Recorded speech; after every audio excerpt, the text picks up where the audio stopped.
부처님께서 그의 제자들과 함께 숲길을 걷고 계십니다. 제자들은 각자 다른 표정을 하고 있었습니다. 어떤 이는 웃고 있었고 어떤 이는 근심 가득한 얼굴로 부처님의 뒤를 따르고 있었습니다. 잠시 걸음을 멈춘 부처님께서 미소를 띠며 제자들에게 물으셨습니다. 너희는 이 숲길을 걷는 동안 무엇을 보고 있느냐? 제자 중 한 사람이 말했습니다. 스승님, 저는 저 멀리 핀 아름다운 꽃들을 보고 있습니다. 또 다른 제자는 고개를 숙인 채 대답했습니다. 저는 발밑에 가득한 돌멩이와 거친 길만 보입니다. 그러자 부처님께서 고개를 끄덕이며 말씀하셨습니다. 모든 길은 꽃과 돌멩이로 이루어져 있느니라. 그러나 너희가 무엇을 보고 무엇을 느낄지는 너희 마음이 선택하는 것이다. 이 말에 제자들은 고개를 끄덕이며 한동안 침묵 속에서 걸음을 옮겼습니다. 우리는 모두 이 숲길을 걷는 제자들과 같습니다. 같은 길을 걷지만 누군가는 꽃을 보고 누군가는 돌멩이를 보며 살아갑니다. 여러분은 어떤 마음으로 이 길을 걷고 계신가요? 이번 방송에서는 삶의 근심과 걱정이라는 주제를 통해 우리가 보는 돌멩이가 사실은 꽃으로 바뀔 수 있다는 이야기를 나눠보려 합니다. 근심 걱정은 허상이다라는 주제를 바탕으로 우리의 마음을 좀 더 가볍게 만들어줄 부처님의 가르침과 이야기를 함께 나누겠습니다. 여러분도 공감하실 수 있는 사연과 교훈을 통해 오늘의 이야기가 마음 한편의 위로가 되기를 바랍니다. 먼저 우리 삶의 일상에서 찾아오는 걱정과 근심의 본질에 대해 생각해 보겠습니다. 아침에 눈을 뜨자마자 머릿속을 채우는 생각들. 오늘도 잘 해낼 수 있을까? 이번 달 월세는 어떻게 내지? 내일 있을 발표 준비는 끝났나? 이러한 걱정들은 우리 일상을 잠식해버릴 만큼 무겁게 느껴질 때가 많습니다. 하지만 이 걱정들이 정말로 실체가 있는 걸까요? 부처님께서는 제자들에게 이런 질문을 던지신 적이 있습니다. 너희가 걱정하는 일이 실제로 일어난 적이 몇 번이나 있었느냐? 이 물음에 제자들은 한참 동안 침묵했지만 그중 한 사람이 조심스럽게 대답했습니다. 스승님, 제가 걱정했던 일의 대부분은 일어나지 않았습니다. 부처님께서는 웃으며 말씀하셨습니다. 그렇다면 너희가 걱정하는 일은 마치 꿈속의 그림자와 같지 않겠느냐? 그것이 너희의 현실이 아니라면 왜 그것에 매달려 스스로를 괴롭히느냐? 이처럼 우리의 걱정은 실제로 존재하지 않는 경우가 많습니다. 그저 우리의 머릿속에서 만들어낸 그림자에 불과합니다. 그림자가 아무리 커 보여도 그것은 빛과 함께 사라질 운명을 가지고 있습니다. 청취자 여러분, 오늘 하루를 돌아보며 자신에게 물어보세요. 나는 오늘 몇 번이나 걱정이라는 그림자 속에 갇혀 있었는가? 그리고 그 걱정들이 과연 실제로 나를 위협했던 일인지 아니면 단지 내 상상 속에서 만들어진 허상인지 점검해 보세요. 우리는 지금을 살아가야 할 시간입니다. 과거에 매달리거나 미래를 두려워하기보다는 현재의 이 순간을 만끽해야 할 이유가 여기에 있습니다. 혹시 지금도 마음 한편에 무거운 짐을 지고 있는 분이 있다면 그 짐을 잠시 내려놓아 보세요. 부처님께서 말씀하셨듯이 근심 걱정은 허상일 뿐입니다. 자, 이제 우리는 근심 걱정이 허상임을 깨닫는 첫걸음을 떼었습니다. 하지만 이 깨달음만으로 우리의 일상에서 근심 걱정이 완전히 사라지는 것은 아닙니다. 삶의 크고 작은 순간마다 여전히 걱정이 우리를 찾아옵니다. 그래서 오늘은 근심 걱정이 왜 우리에게 그렇게 강하게 자리 잡는지 그 뿌리를 조금 더 깊이 들여다보려 합니다. 먼저 이런 질문을 던져볼까요? 내가 걱정하는 일들은 정말로 내게 필요한가? 부처님께서는 한 번은 걱정으로 가득 찬 상인의 이야기를 제자들에게 들려주셨습니다. 이 상인은 큰 배를 타고 먼 나라로 무역을 떠났습니다. 그의 배에는 금과 보석이 가득 실려 있었고 그는 성공적인 거래를 통해 막대한 이익을 얻을 계획이었습니다. 하지만 출발한 지 얼마 되지 않아 그는 밤낮으로 불안해지기 시작했습니다. 만약 이 배가 침몰한다면, 도둑이 이 보물을 훔쳐간다면 그는 매일매일 상상 속의 불행으로 괴로워하며 잠을 이루지 못했습니다. 그는 자신이 얻으려던 이익을 생각하며 끊임없이 머릿속에서 계산하고 또 계산했습니다. 그러던 어느 날 그의 배가 폭풍우를 만나 크게 흔들렸습니다. 그 순간 그는 모든 것을 놓아버리고 말했습니다. 이 배와 함께 보물이 침몰하더라도 내 목숨만은 구해야겠다. 결국 그는 배를 버리고 가까스로 목숨을 구할 수 있었습니다. 그는 고향으로 돌아와 빈손이 되었지만 그제야 비로소 평온함을 되찾을 수 있었습니다. 부처님께서는 이 이야기를 들려주신 후 이렇게 말씀하셨습니다. 무언가를 얻고자 하는 집착은 그것을 잃을까 두려운 근심을 동반한다. 그러니 무엇을 소유하고자 하는 마음을 줄이면 걱정도 함께 사라질 것이다. 여러분도 이런 경험이 있지 않으신가요? 새로 산 비싼 물건이 긁힐까봐 마음을 졸이거나 어렵게 얻은 자리를 잃을까 두려워하는 순간들 말입니다. 이처럼 우리의 근심 걱정은 대부분 집착에서 비롯됩니다. 그 집착은 눈에 보이는 물건뿐만 아니라 명예, 관계, 그리고 우리의 자아에까지 뻗어 있습니다. 하지만 그 집착이 정말로 우리에게 필요한 것인지 한 번쯤 스스로에게 물어봐야 합니다. 다음으로 부처님께서 설하신 또 다른 이야기를 소개하고 싶습니다. 한 제자가 부처님께 물었습니다. 스승님, 저는 어째서 항상 걱정이 떠나지 않는지 모르겠습니다. 마음을 비우려고 노력해도 자꾸만 걱정이 저를 찾아옵니다. 부처님께서는 미소를 지으며 그를 데리고 강가로 가셨습니다. 그리고 나뭇가지 하나를 꺾어 제자에게 건네셨습니다. 이 나뭇가지를 강물 위에 띄워보아라. 제자는 부처님의 말씀대로 나뭇가지를 물 위에 띄웠습니다. 그러자 나뭇가지는 강물 위에 떠내려가기 시작했습니다. 부처님께서 물으셨습니다. 저 나뭇가지는 지금 어디로 가고 있느냐? 제자는 대답했습니다. 물이 흐르는 대로 떠내려가고 있습니다. 부처님께서는 고개를 끄덕이며 말씀하셨습니다. 마음의 근심 걱정도 저 나뭇가지와 같으니라.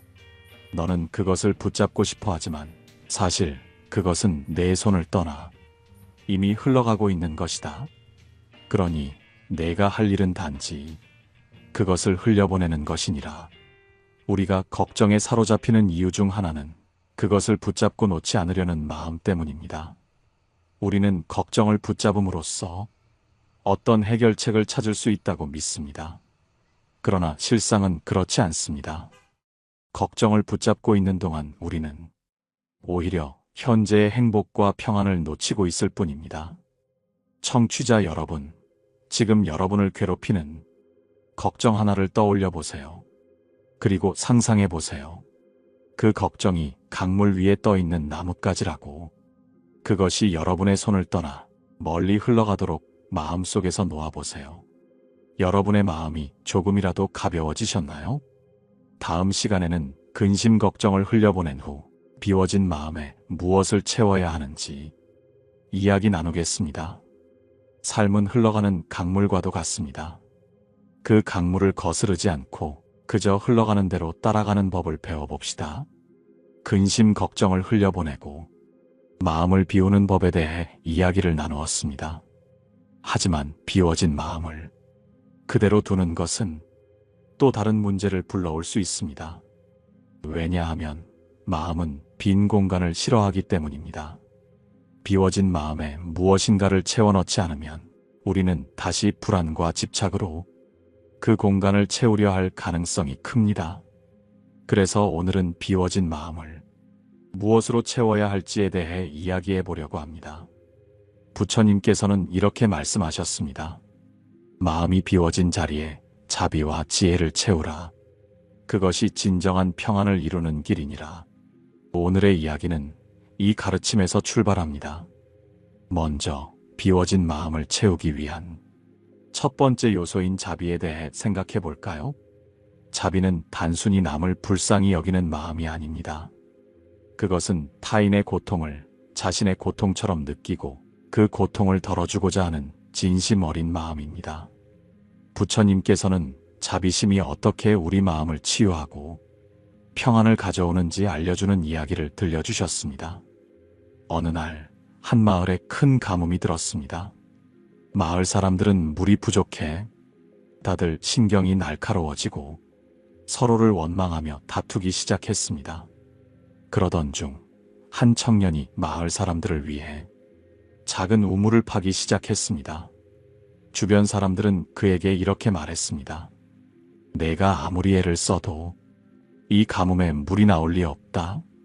하지만 청년은 포기하지 않았습니다. 매일 땀을 흘리며 우물을 팠고 결국 물이 솟아올랐습니다. 청년은 그 물을 마을 사람들과 나누었고 모두가 목마름에서 벗어날 수 있었습니다. 부처님께서는 이 이야기를 들려주시며 말씀하셨습니다. 자비는 마치 가뭄 속에서 우물을 파는 것과 같다. 비록 처음에는 힘들고 지치더라도 결국 그것은 자신과 주변 사람들에게 모두 이로움을 주느니라. 청취자 여러분, 우리도 이 청년처럼 자비를 실천할 수 있습니다. 가까운 가족이나 친구 또는 낯선 사람에게 따뜻한 말 한마디를 건네는 것으로도 충분합니다. 그 작은 자비가 여러분의 마음을 평화롭게 만들고 다른 사람에게도 큰 힘이 될 것입니다. 자, 이제 두 번째 요소인 지혜로 넘어가 보겠습니다. 부처님께서는 지혜를 모든 것을 있는 그대로 보는 힘이라고 말씀하셨습니다. 우리가 걱정과 근심에 사로잡히는 이유는 사물을 있는 그대로 보기보다는 우리의 고정관념과 두려움으로 왜곡해서 보기 때문입니다. 지혜를 채운다는 것은 이러한 왜곡을 걷어내고 사물을 있는 그대로 바라보는 연습을 하는 것을 의미합니다. 부처님께서는 제자들에게 한 번은 이런 예를 들어주셨습니다. 어느 날 제자가 숲을 걷다가 멀리 나뭇가지가 흔들리는 모습을 보고 두려워했습니다. 스승님, 저 나뭇가지에 뱀이 있는 것 같습니다. 저는 그곳을 지나가기가 두렵습니다. 부처님께서 미소를 지으며 제자와 함께 나뭇가지 가까이 다가가셨습니다. 그리고 나뭇가지를 들어 올리며 말씀하셨습니다. 이것은 뱀이 아니라 단지 부러진 나뭇가지일 뿐이다. 내 두려움은 실제하지 않는 허상이니라. 이처럼 지혜는 우리의 두려움과 걱정을 실체적으로 바라보고 그것이 허상임을 깨닫는 힘을 줍니다. 우리가 가진 걱정의 대부분은 마치 어둠 속에서 뱀처럼 보이는 나뭇가지와 같습니다. 빛을 비추고 그것을 자세히 들여다보면 그것이 두려워할 대상이 아니라는 것을 알게 됩니다. 청취자 여러분, 지금 여러분의 마음속에서 뱀처럼 보이는 것이 무엇인가요? 그것이 정말로 뱀인지 아니면 단지 나뭇가지인지 스스로에게 물어보세요. 그리고 있는 그대로의 모습을 보려는 연습을 해보세요. 비워진 마음에 자비와 지혜를 채운다면 여러분은 근심 걱정 대신 평안과 행복을 경험할 수 있을 것입니다. 자비는 우리의 마음을 따뜻하게 만들고 지혜는 우리의 시야를 넓혀줍니다. 마음속에 자비와 지혜를 채웠다 하더라도 그것이 단번에 우리의 삶을 변화시키는 것은 아닙니다. 자비와 지혜는 우리의 마음속에서 자라나고 꽃 피우기 위해 지속적인 실천과 노력을 필요로 합니다. 오늘은 자비와 지혜를 어떻게 일상 속에서 실천하며 우리의 삶에 뿌리내릴 수 있을지에 대해 이야기해 보겠습니다. 부처님께서는 항상 실천의 중요성을 강조하셨습니다. 말로만 1000마디를 외우는 것보다 한 가지를 실천하는 것이 더 크니라. 이 말씀은 우리가 자비와 지혜를 단순히 마음속에 품는 것에 그치지 말고 행동으로 옮길 것을 권유합니다. 자비와 지혜는 작은 실천에서 시작됩니다. 그 첫 번째는 바로 관용입니다. 관용이란 다른 사람의 부족함이나 실수를 이해하고 용서하는 마음입니다. 부처님께서 제자들에게 들려주신 한 노부부의 이야기가 떠오릅니다. 어느 날 한 노부부가 부처님을 찾아왔습니다. 그들은 자주 다투며 서로에게 상처를 주고 있다고 고백했습니다. 부처님께서 미소를 지으며 물으셨습니다. 너희는 서로의 어떤 점 때문에 다투느냐? 노부부는 서로를 가리키며 상대방의 잘못과 단점을 열거하기 시작했습니다. 그러자 부처님께서는 두 사람에게 각각 다른 씨앗을 건네주셨습니다. 그리고 말씀하셨습니다. 이 씨앗을 심고 물을 주어라. 그리고 싹이 틀 때까지 상대방의 장점을 3가지씩 찾아 서로에게 말하라. 노부부는 반신반의하면서도 부처님의 말씀을 따르기로 했습니다. 날마다 서로의 장점을 찾아 말하는 동안 그들의 마음속에서 관용과 자비가 자라나기 시작했습니다. 싹이 트던 날 두 사람은 더 이상 다투지 않게 되었다고 합니다. 이 이야기는 우리의 일상에서도 그대로 적용될 수 있습니다. 가족, 친구, 동료 그리고 낯선 사람들까지 그들의 단점에 초점을 맞추기보다 장점을 발견하고 말로 표현해 보세요. 그 작은 노력이 우리 삶을 얼마나 따뜻하게 만드는지 경험하게 될 것입니다. 두 번째 실천 방법은 경청입니다. 경청은 자비와 지혜를 행동으로 옮기는 가장 쉬우면서도 강력한 방법입니다. 부처님께서도 늘 제자들의 말을 귀 기울여 들으셨습니다. 어느 날 한 젊은 제자가 부처님을 찾아와 고백했습니다. 스승님, 저는 요즘 자꾸 다른 사람들에게 화를 내고 맙니다. 저도 그게 옳지 않다는 걸 알지만 멈출 수가 없습니다. 부처님께서는 아무 말씀 없이 그의 이야기를 끝까지 들으셨습니다. 그리고 고개를 끄덕이며 말씀하셨습니다. 화를 내는 것은 마음속에 고통이 있다는 신호니라. 그 고통이 무엇인지 스스로에게 묻고 그것을 들여다보아라. 그 제자는 부처님의 경청을 통해 스스로의 마음을 깊이 들여다볼 수 있는 용기를 얻었다고 합니다. 우리 주변에도 이런 고통을 안고 있는 사람들이 많습니다. 그들의 이야기를 들어주는 것만으로도 우리는 자비를 실천할 수 있습니다. 마지막으로 실천의 3번째 요소는 현재에 집중하는 것입니다. 지혜는 과거나 미래가 아닌 지금 이 순간에 머무는 데서 꽃핍니다. 부처님께서는 제자들에게 이렇게 말씀하셨습니다. 과거는 이미 흘러갔고 미래는 아직 오지 않았다. 현재에 충실한 것이야말로 진정한 삶을 사는 길이니라. 청취자 여러분, 지금 이 순간을 살아가고 계신가요? 혹은 과거의 후회나 미래의 불안에 사로잡혀 현재를 놓치고 있진 않으신가요? 한 번쯤 스스로에게 물어보고 지금의 순간을 온전히 느껴보는 연습을 해보세요. 예를 들어 차 한 잔을 마시는 순간에도 그것이 단순히 목을 축이는 일이 아니라 차의 향기와 온기를 느끼는 특별한 시간이 될 수 있습니다. 자비와 지혜를 실천하는 것은 거창하거나 복잡한 일이 아닙니다. 그것은 작은 일상 속에서 마음을 담아 행동하는 것으로 시작됩니다. 오늘 여러분은 어떤 자비와 지혜를 실천하실 건가요? 가까운 사람에게 따뜻한 말을 건네거나 누군가의 이야기를 들어주거나 지금 이 순간을 온전히 느끼는 것만으로도 충분합니다. 지금까지 우리는 마음을 비우고 자비와 지혜로 채우는 법, 그리고 그것을 실천으로 옮기는 방법에 대해 나누었습니다. 오늘은 이 실천이 어떻게 우리의 일상과 내면을 변화시키는지 그 깊은 영향을 이야기해 보겠습니다. 우리는 종종 이렇게 생각합니다. 작은 변화가 정말 큰 영향을 줄 수 있을까? 하지만 부처님께서는 작은 행동이 결국 우리의 삶 전체를 바꾼다고 가르치셨습니다. 그분의 제자 중 한 명인 아난다가 이런 질문을 한 적이 있습니다. 스승님, 제가 매일 자비를 실천하고 지혜를 기르려 노력합니다. 그런데 세상은 여전히 변하지 않는 것처럼 느껴집니다. 이 노력이 정말 의미가 있습니까? 부처님께서는 대답 대신 아난다를 데리고 근처의 산길을 걸으셨습니다. 그 길에는 돌이 많고 울퉁불퉁했지만 부드럽게 다져진 작은 오솔길이 있었습니다. 부처님께서 말씀하셨습니다. 아난다야, 이 오솔길은 처음부터 이렇게 다져져 있었을까? 아난다는 고개를 저으며 말했습니다. 아닙니다. 많은 사람들이 오랜 시간 발로 걸으며 만들어진 길일 것입니다. 부처님께서는 미소를 지으며 덧붙이셨습니다. 그렇다. 매일매일의 작은 발걸음들이 결국 이렇게 편안한 길을 만들었다.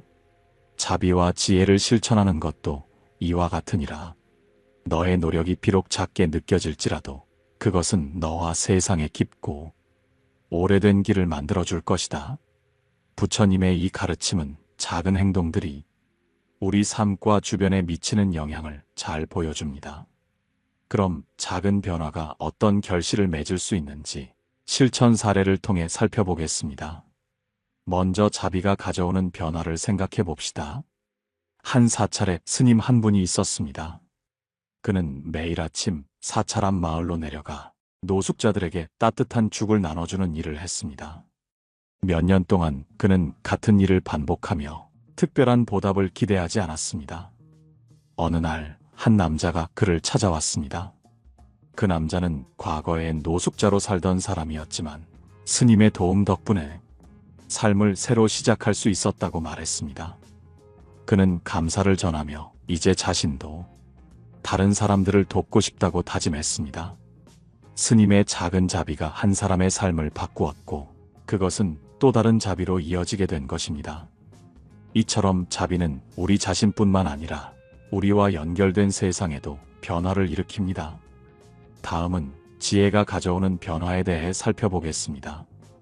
부처님께서는 지혜를 통해 삶을 있는 그대로 바라보는 태도를 가르치셨습니다. 이 가르침을 실천했던 한 상인의 이야기가 있습니다. 이 상인은 사업 실패로 큰 빚을 지고 모든 것을 잃었다고 느꼈습니다. 그는 절망 속에서 자신을 탓하며 세상에 대한 원망으로 가득 차 있었습니다.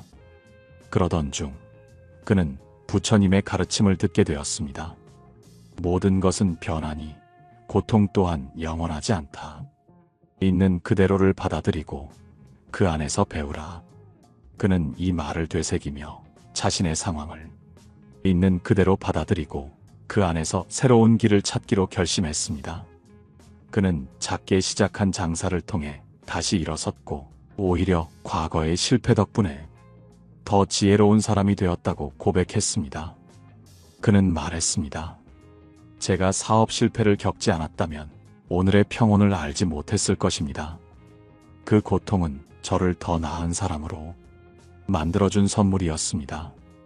청취자 여러분, 자비와 지혜는 우리의 삶에 이렇게 큰 변화를 가져옵니다.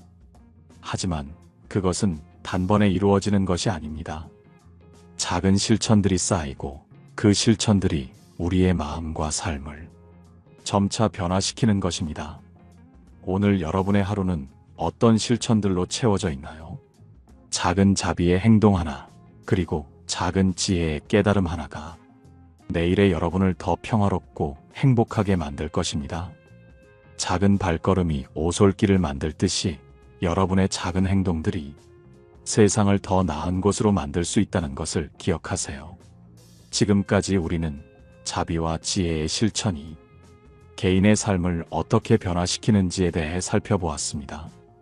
이제는 이 변화가 개인을 넘어 어떻게 우리 사회와 세상 전체로 확장될 수 있는지에 대해 이야기해 보겠습니다. 부처님께서 강조하신 자비와 지혜는 개인의 수행에 그치지 않고 결국에는 공동체의 평화와 조화를 이루기 위한 도구입니다. 어느 날 부처님께서 제자들과 함께 길을 걷고 계셨습니다. 그 길가에는 쓰러진 나무가 있었고 많은 이들이 그것을 피하거나 무심히 지나치고 있었습니다. 부처님께서는 나무를 보며 말씀하셨습니다. 이 나무는 더 이상 열매를 맺을 수 없지만 그늘을 제공하고 나무 조각은 불을 피우는 데 쓰이며 또한 이 땅에 양분을 남긴다. 그런데 왜 사람들은 이 나무를 쓸모없다 여기며 지나치는가? 제자 중 한 명이 대답했습니다. 스승님, 사람들은 자신에게 당장의 이익이 되지 않으면 그 가치를 보지 못합니다. 부처님께서는 미소를 지으며 말씀하셨습니다. 사람은 이익으로만 살아가는 것이 아니니라. 모든 존재가 서로 연결되어 있음을 깨닫고 그 연결 속에서 주고받는 마음이야말로 참된 평화의 시작이니라. 부처님의 이 가르침은 우리에게 중요한 통찰을 줍니다. 개인의 자비와 지혜는 결국 우리의 관계와 공동체, 그리고 더 나아가 세상에 영향을 미칩니다. 우리가 일상에서 실천하는 작은 자비가 어떻게 세상에 파장을 일으킬 수 있는지 그 사례를 살펴봅시다. 어느 시골 마을에 가난하지만 마음이 넉넉한 한 노파가 있었습니다. 그녀는 매일 자신이 가진 작은 밭에서 농작물을 가꾸고 그 일부를 마을 사람들과 나누었습니다. 노파의 이러한 행동은 단순히 나눔을 넘어서 마을 사람들 사이에 신뢰와 연대를 만들어냈습니다. 어느 해 큰 홍수가 마을을 덮쳐 모두가 어려움에 처했을 때 노파를 돕기 위해 마을 사람들이 하나둘씩 나섰습니다. 그들은 함께 집을 재건하고 농작물을 나누며 어려운 시기를 극복했습니다. 노파의 작은 나눔이 마을 전체를 하나로 묶고 공동체의 생존을 가능하게 했던 것입니다. 이 이야기에서 알 수 있듯이 자비는 개인의 덕목을 넘어 세상을 더 나은 곳으로 만드는 힘이 있습니다. 지혜 역시 마찬가지입니다.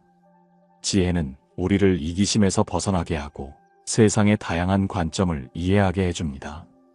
이는 갈등을 줄이고 평화를 이루는 데 중요한 역할을 합니다. 부처님 당시 한 작은 왕국에서 두 부족이 한강을 두고 갈등을 벌이고 있었습니다. 부족들은 물을 나누지 못해 싸움을 시작했고 결국 전쟁 직전까지 치달았습니다. 그때 부처님께서 그 지역에 찾아가 부족장들을 불러 모아 말씀하셨습니다. 그대들은 이 강에 물을 두고 싸우지만 물은 누구의 것이 아니니라. 물은 흘러가며 모두에게 이로움을 주기 위해 존재한다. 싸움을 계속한다면 물이 아닌 서로의 피로 강이 채워질 뿐이니라. 부처님의 중재로 부족장들은 강을 나누어 쓰기로 합의했고 전쟁은 피할 수 있었습니다. 지혜로운 사고가 갈등을 평화로 바꾸는 계기가 된 것입니다. 청취자 여러분, 우리의 삶은 서로 깊이 연결되어 있습니다. 한 사람의 자비로운 행동과 지혜로운 결정은 단순히 그 개인을 넘어 우리 모두에게 영향을 미칩니다. 우리가 이웃에게 건넨 작은 친절, 가족과 나눈 따뜻한 대화, 그리고 사회를 위해 선택한 지혜로운 행동 하나하나가 모여 더 나은 세상을 만들어갑니다. 오늘 여러분은 어떤 자비와 지혜를 세상에 전하시겠습니까? 작은 행동이라도 괜찮습니다. 길을 걷다가 떨어진 쓰레기를 줍는 일, 주변 사람에게 진심 어린 관심을 보이는 일, 혹은 인터넷에서 누군가에게 격려의 댓글을 남기는 것까지도 모두 세상을 바꾸는 시작이 될 수 있습니다. 오늘 대화를 마무리하며 이 모든 과정이 우리에게 다시 돌아와 어떤 깨달음과 행복을 가져오는지 이야기를 나눠보겠습니다. 부처님께서 한 제자에게 물으셨습니다. 내가 물을 떠서 다른 이에게 주었다면 누가 먼저 그 물을 느끼게 되겠느냐? 제자는 잠시 생각하다가 답했습니다. 제가 물을 떠서 손에 담는 순간 그 차가움을 먼저 느낄 것입니다. 부처님께서 고개를 끄덕이며 말씀하셨습니다. 그렇다. 자비로운 행동은 남을 이롭게 하지만 그 행동을 하는 이가 먼저 그 기쁨과 평화를 느끼는 법이다. 이것이 자비의 법칙이니라. 이 말은 자비와 지혜를 실천하는 삶이 결국 자신에게도 큰 행복과 깨달음을 가져다 준다는 것을 잘 보여줍니다. 우리는 종종 착한 일을 하면 손해를 본다는 생각을 하곤 합니다. 그러나 자비로운 행동과 지혜로운 선택은 그 자체로 우리에게 내면의 풍요를 안겨줍니다. 우리가 남을 돕는 동안 우리의 마음은 더 따뜻해지고 우리의 삶은 더 평화로워집니다. 작은 실천을 반복하며 쌓인 자비와 지혜는 결국 우리의 내면을 비옥하게 만들어주는 양분과도 같습니다. 어느 시골 마을에 부지런한 농부가 있었습니다. 그는 매일 아침 일찍 일어나 논밭을 돌보고 이웃들에게도 종종 도움의 손길을 내밀었습니다.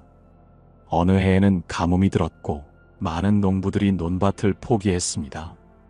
하지만 이 농부는 끝까지 물을 나누며 이웃들과 협력했습니다.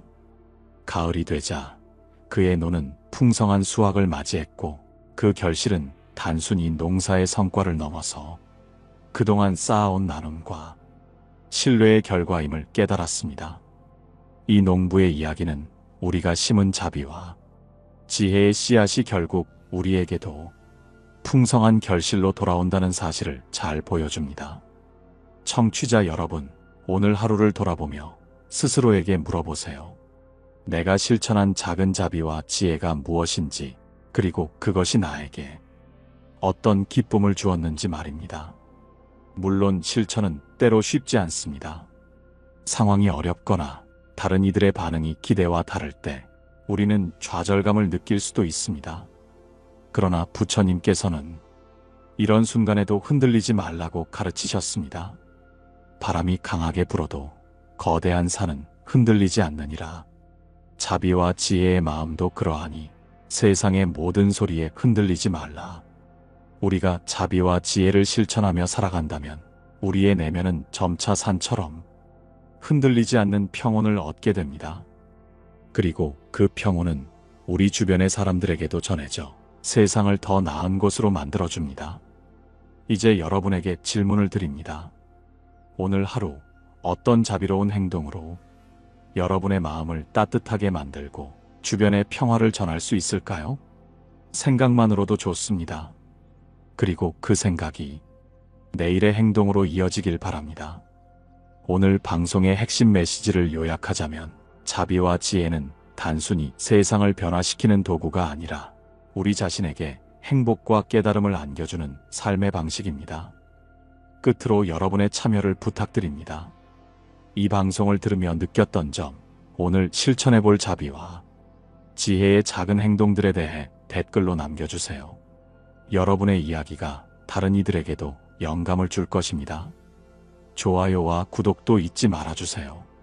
다음 시간에도 여러분의 마음의 평화와 따뜻함을 전할 수 있기를 바랍니다.